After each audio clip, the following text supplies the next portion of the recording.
journal vous est offert par le FPI, Fonds des promotions de l'industrie, votre partenaire privilégié pour la réussite de vos projets.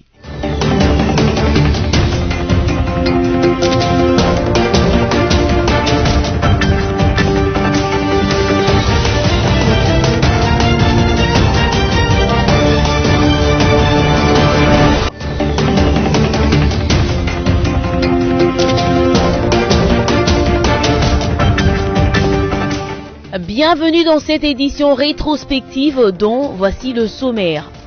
Le président de la République, Félix Tshisekedi, a reçu une délégation de forces armées ougandaises. Les deux parties ont abordé de questions liées au domaine de la sécurité et de la défense entre Kinshasa et Kampala. Après la nomination du nouveau Premier ministre Sama Lukonde, la population quinoise a réagi au micro de votre rédaction. Le ministre de l'enseignement primaire, secondaire et technique, Willy Bakonga, a à son tour dévoilé le calendrier réaménagé de l'année scolaire 2020-2021. Le cours qui débute ce lundi 22 février vont se clôturer le 8 septembre prochain.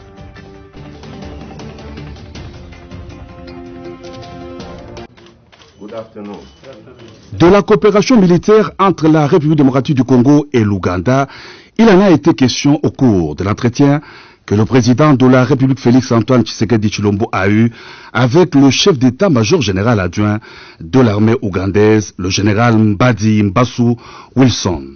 L'officier général de l'armée ougandaise a loué les efforts qu'entreprennent les forces armées de la RDC dans la traque des forces négatives dans l'est du pays. Comme vous le savez, il y a les forces négatives, surtout sur la frontière entre l'Ouganda et le Congo. Et c'est notre désir pour les combattre et les détruire, puisque avoir la paix à la frontière pour nos peuples. Et je pense que les FARDC, ils ont en train de les combattre. Le chef d'état-major général adjoint de l'armée ougandaise a inscrit sa présence en RDC dans le cadre de visites régulières d'officiels de deux pays voisins.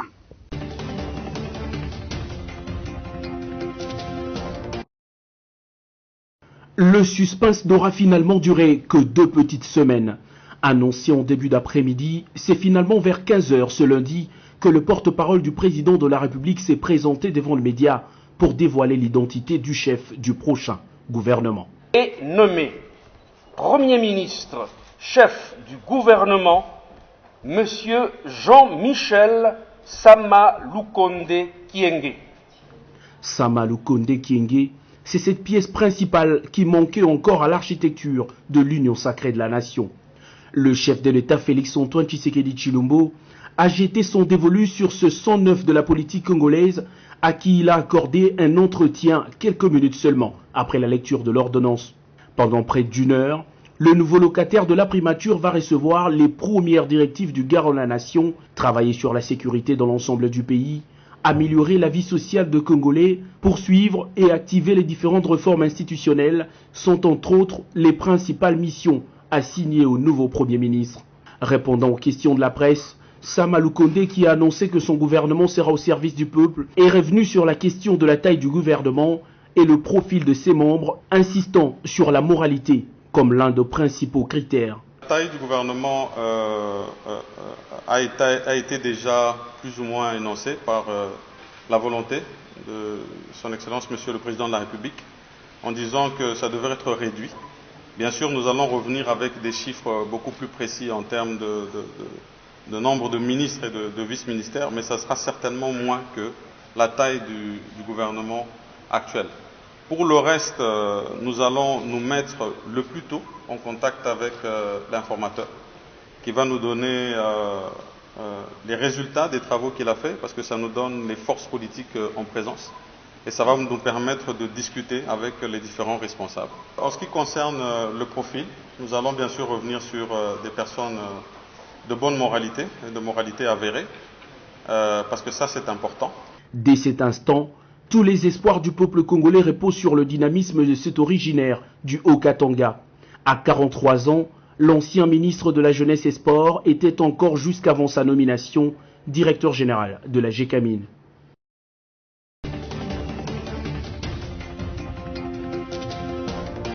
meilleures choses qui souhaitent arriver à notre pays.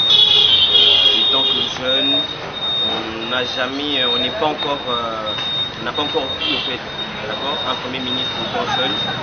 Et je suis très content en fait qu'il est jeune. Alors particulièrement nous, étant que jeunes, nous attendons beaucoup de lui. Nous attendons que de nouvelles choses en fait arrivent au pays, un nouveau vent. Et surtout un vent qui emporte la jeunesse. Être jeune ne suffit pas pour nous. Ce qui suffit beaucoup plus, c'est le travail sectoriel. Nous l'attendons sur 5 points. Il y a 5 points capitaux. Il y a tout d'abord la stabilisation de l'inflation.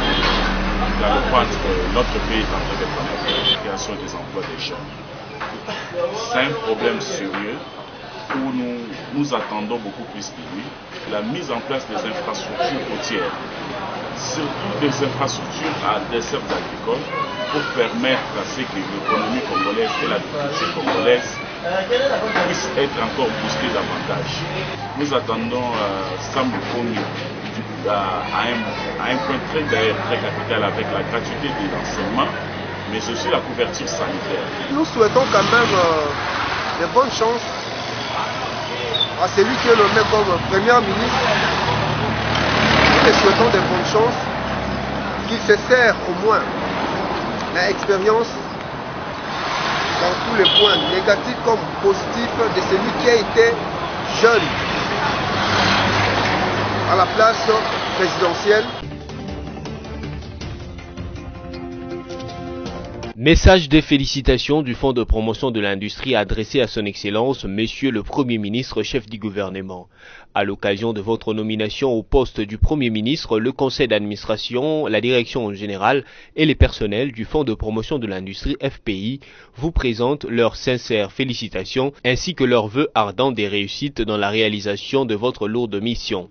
Qu'il vous plaise de considérer, Excellence Monsieur le Premier ministre, en cette heureuse circonstance, l'attachement du Fonds de promotion de l'industrie qui, dans sa vision, voudrait accompagner le gouvernement pour faire de l'économie congolaise une économie émergente à l'horizon 2030, fondée sur un tissu industriel diversifié, intégré et compétitif, tourné vers la satisfaction des besoins intérieurs et extérieurs et s'appuyant sur les développements harmonieux de chaînes de valeur dans tous les 145 territoires de la RDC. Le Conseil d'administration, la Direction générale et les personnels du Fonds de promotion de l'industrie saisissent cette occasion pour vous rassurer de leur ferme détermination pour apporter leur contribution à la reconstruction du pays, à la création d'emplois et à la mise en œuvre de la politique du gouvernement de la République en ce qui concerne notamment les développements de l'entrepreneuriat féminin et l'accompagnement des jeunes. Puisse le Seigneur notre Dieu vous assister dans l'accomplissement heureux de vos nouvelles fonctions afin de faire de notre pays une nation prospère. Fait à Kinshasa le 16 février 2021, la Direction générale Patrice Kitebi, le Conseil d'administration Isidore Kabwemouéou. Je suis venu féliciter le Premier ministre du premier gouvernement de l'Union sacrée. Je suis venu le féliciter pour sa nomination en qualité de Premier ministre. Le chef de l'État lui a témoigné confiance et nous, honorables députés, président de l'Assemblée nationale, mon devoir est celui de venir les saluer, l'encourager. Parce que nous attendions cette nomination d'un Premier ministre. Maintenant que nous l'avons, nous devons nous réjouir, nous devons l'aider pour qu'il forme le gouvernement, parce que le peuple congolais attend que le gouvernement se mette au travail pour trouver des solutions aux problèmes qui se posent dans nos populations, dans nos provinces, dans nos territoires, dans l'ensemble du pays. À mon avis, c'est un gouvernement de combat. nous sortons d'une étape pour entrer dans une nouvelle étape. Cette étape, c'est l'étape du gouvernement d'union sacrée de la nation. C'est une nouvelle étape avec de nouvelles exigences et de nombreuses attentes de notre population. Cette séance technique entre les experts du Fonds de promotion de l'industrie FPI et ceux de la Régie de voies fluviales RVF a pour finalité la validation du rapport technique préliminaire de la reconnaissance de terrain faite sur la rivière Loubi. Pour François Mpouila, directeur adjoint aux études du FPI, ce rapport est l'aboutissement d'un travail qui a commencé il y a de cela plusieurs mois dans le cadre du projet de connectivité de la province du Grand Kasaï à celle de Kinshasa et du Congo central, mais dans son exécution, le projet avait rencontré quelques difficultés d'ordre opérationnel liées principalement à la navigabilité sur la rivière Loubi entre le Sankourou et Ndomba. Et pour permettre la bonne exécution de ce projet de connectivité du Grand Kasaï, le FPI a contacté la Régie de voies fluviales RVF pour mener les travaux d'aménagement et d'entretien. Les études telles que c'est fait, c'est un standard élevé. Nous devions être fiers des établissements publics de la RDC, à l'instar de ce que RVF vient de nous montrer, parce que nous, partant de les désirs des opérateurs économiques, on a voulu faire les dragages. Mais quand nous sommes arrivés, ils nous ont dit non, on fera les dragages, mais les activités d'aménagement et de maintien de la rivière concernent aussi les balisages, les desnagages, les rotages et les dragages, j'en passe. Et ils ont fait toutes ces activités dans les études et maintenant ils pourront passer la main à l'équipe de convoi qui vient pour faire les travaux proprement dit. Du côté de la Régie de voies fluviales, le directeur technique Gabriel Mokango confirme que ce qui était un handicap pour la bonne navigation sur la rivière Loubi est en train d'être résolu. Les opérations de dragage vont débuter incessamment. La rivière Loubi, quand bien même faisant partie du réseau fluvial entretenu par la RVF, n'a jamais été visitée. C'est nos amis de FPI qui sont venus nous aborder pour voir qu'est-ce que nous pouvions faire pour que cette rivière soit navigable sur le tronçon qui nous concerne, et donc entre Ndomba et la Confluence. C'est comme ça que nous sommes arrivés ici, dans un premier temps, pour faire les études. Les études qui ont consisté à voir la configuration de la rivière, qu'est-ce qu'elle présente comme réalité du terrain, et identifier les sites où la navigation est périlleuse, donc difficile, et pouvoir porter le tout dans le rapport de manière à ce que l'équipe qui va nous rejoindre très bientôt sache à quoi s'en tenir. Signalons par ailleurs que le convoi fluvial, composé du baliseur Lomela, armé de tous les matériels et intrants nécessaires pour exécuter les travaux d'aménagement et d'entretien de la rivière Loubi, avait déjà quitté la darse de la RVA de Kinshasa depuis le 2 février dernier. Le convoi devra arriver sauf imprévu à Ndomba le 20 février en cours pour lancer le travaux au Kasaï oriental. Willy Bakonga, ministre de l'enseignement primaire, secondaire et technique, a dévoilé le jeudi 18 février le calendrier réaménagé de l'année scolaire 2020-2021. Le cours que reprennent ce lundi 22 février sur l'ensemble du territoire national vont se clôturer le 8 septembre 2021. C'est à cette date qu'interviendra la publication de résultats scolaires, la remise de bulletins et certificats de fin de cycle. L'on se rappellera qu'en République démocratique du Congo, le cours avait été suspendu à tous les niveaux depuis le 19 décembre 2020. Cette décision, d'après les autorités, visait à couper la chaîne de contamination de la deuxième vague des infections de Covid-19. Les étudiants et élèves avaient été envoyés en vacances anticipées. La liberté de la presse est de plus en plus violée en République démocratique du Congo, où l'on ne peut passer une journée sans qu'un journaliste ne soit interpellé, arrêté, agressé, poursuivi par une autorité quelconque, voire assassiné. Récemment, 6 journalistes appartenant à la radio Bumba ont été arrêtés pour dénonciation calomnieuse et imputation dommageable à l'endroit du responsable de la dite station. Ils ont été condamnés à 3 ans de prison ferme après un procès plein d'irrégularités où les accusés n'ont pas pu prendre leur défense devant les juges. À côté de ces arrestations, la structure Reporters sans frontières RSF a indiqué la blessure par balle d'une journaliste évoluant dans la province du Nord Kivu lors d'une manifestation contre l'évacuation forcée de résidents d'un terrain situé au sud de la ville de Goma.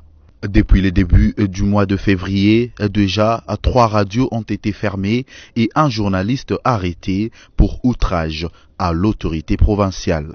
Le RSF, avec son partenaire local au pays, Journalistes en danger, GED en sigle, plaide pour la mise en place de points focaux dans les différentes administrations et ministères concernés par la liberté de la presse pour sécuriser et protéger les droits du journaliste congolais. La RDC est actuellement placée 154e dans le classement mondial de la liberté de la presse sur 180 selon les rapports de Reporters sans frontières.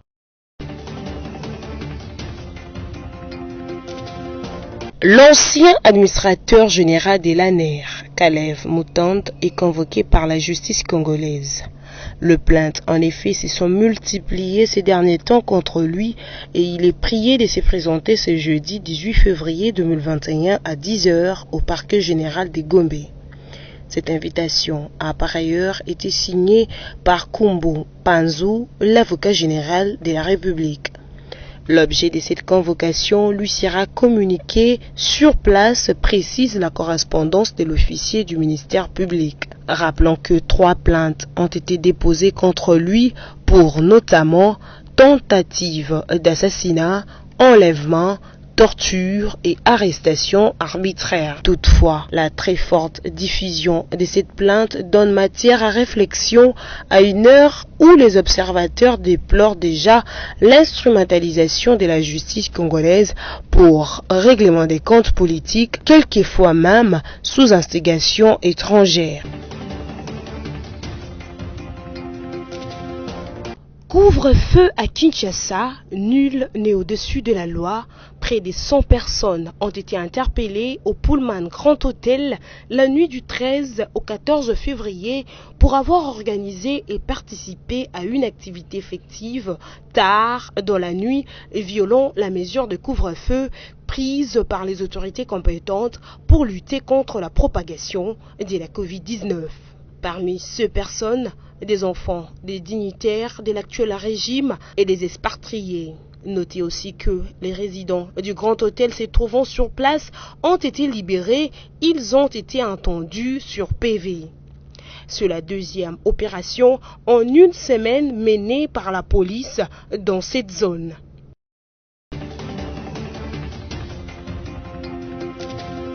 Le bus Transco remis samedi dernier par le chef de l'État Félix Tshisekedi sont visibles sur toutes les lignes et les grandes artères de Kinshasa. Sur le boulevard du 30 juin, les usagers n'ont pas caché leur satisfaction. Le chef de l'État a pensé encore une fois à nous, le peuple.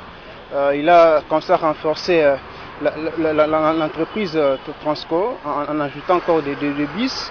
Ce que j'ai eu à remarquer, c'est que les bus qu'on a ajoutés, ce sont des bus qui ont un peu une longue durée. C'est bien pensé et bien aussi fabriqué. En tout cas, c'est vraiment une bonne chose, hein, donc ça va nous aider comme ça à pouvoir bien évacuer à nos préoccupations, à nos occupations plutôt. Et voilà, c'est vraiment une bonne chose. Et ils ont ajouté qu'il faut bien protéger ce bus en évitant de le casser lors de manifestations politiques. Nous devons d'abord aimer notre pays avec tous les engins qu'il possède. C'est en ce moment-là que nous n'allons pas commettre des infractions du genre casser ou détruire des bus. Notre pays n'est pas encore développé. Si nous abîmons nos propres bus, cela va nous enfoncer encore vers le bas.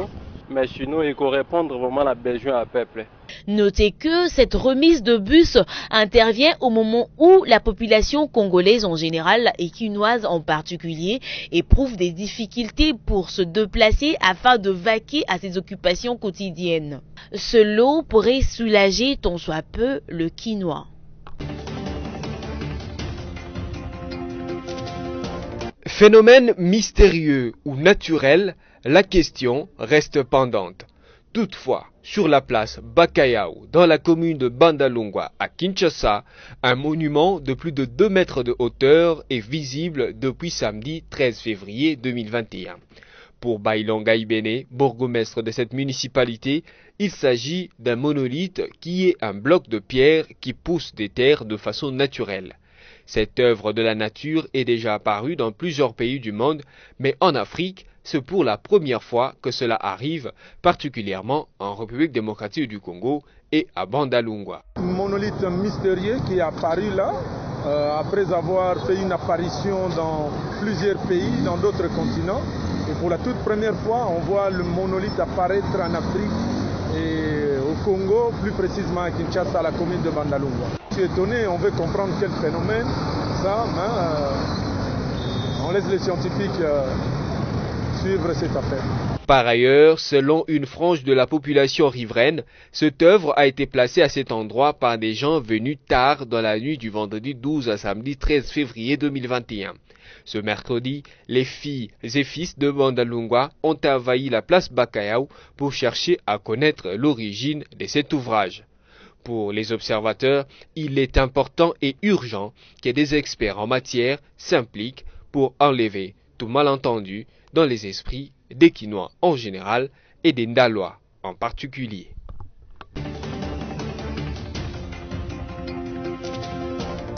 Silvano Kasongo, commissaire général de la police nationale congolaise, a déclaré jeudi 18 février 2021 sur la radio Top Congo FM le lancement dès ce lundi 22 février du contrôle de permis de conduire.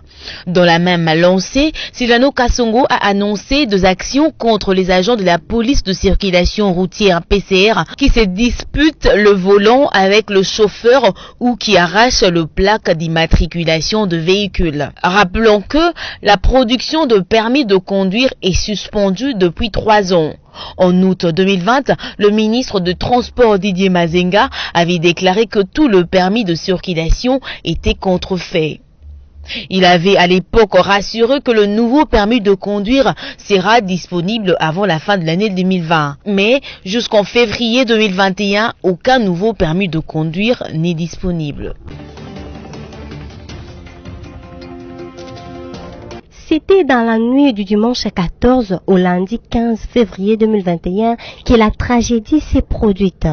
La balinière avait plus de 700 passagers à son bord, dont 60 ont perdu la vie et 300 rescapés ont été enregistrés dans la province de Maïndombe au village Longola Ikoti. Une balinière surchargée naviguant la nuit avec plus de 700 passagers a fait naufrage à Maïndombe. 60 corps sont déjà retrouvés avec 300 rescapés, a déclaré à ce sujet le ministre des Actions humanitaires Steve Mbikai. Tout en compatissant avec les familles éprouvées, le ministre exige des sanctions contre tous les responsables fautifs du secteur du transport. Rappelons qu'en RDC, les naufrages sont fréquents et sont provoqués par le surcharge de bateaux et autres embarcations. Au mois de mai 2019, 30 autres personnes avaient perdu la vie lors d'un naufrage dans les mêmes lacs. Le sélectionneur national des Léopards A, Christian Sengibiembe, a rendu public la liste des joueurs présélectionnés en prévision des derniers matchs des éliminatoires de la CAN Cameroun 2021 qui se jouera en 2022 à cause de la pandémie à Covid-19. En effet, du 22 au 30 mars, la sélection A de la RDC va livrer 2 rencontres. La première à Libreville contre le Gabon et la deuxième au stade de Martyr aux prises avec la Gambie. Fait important à signaler après lecture de cette liste, le retour en sélection du milieu des terrains offensifs de tout-puissant Mazembe, Trésor Mputu. Il fait partie des 9 athlètes de ce club présélectionnés par le sélectionneur national. Jusqu'ici dans son groupe, la RDC occupe la 3e place avec 6 points après 4 duels, derrière la Gambie et le Gabon qui ont glané chacun 7 points. L'Angola est bon dernier avec juste 1 point.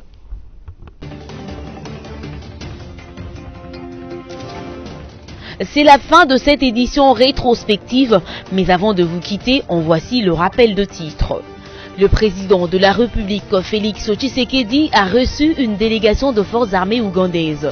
Les 2 parties ont abordé de questions liées au domaine de la sécurité et de la défense entre Kinshasa et Kampala.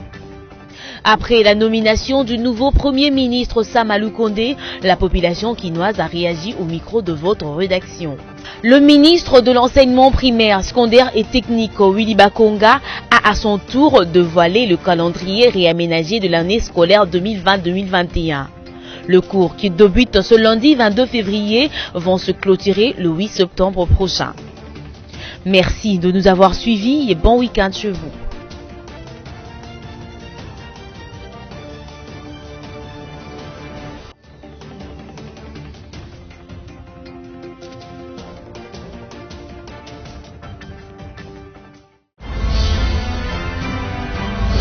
Ce journal vous a été offert par le FPI, Fonds des promotions de l'industrie, votre partenaire privilégié pour la réussite de vos projets.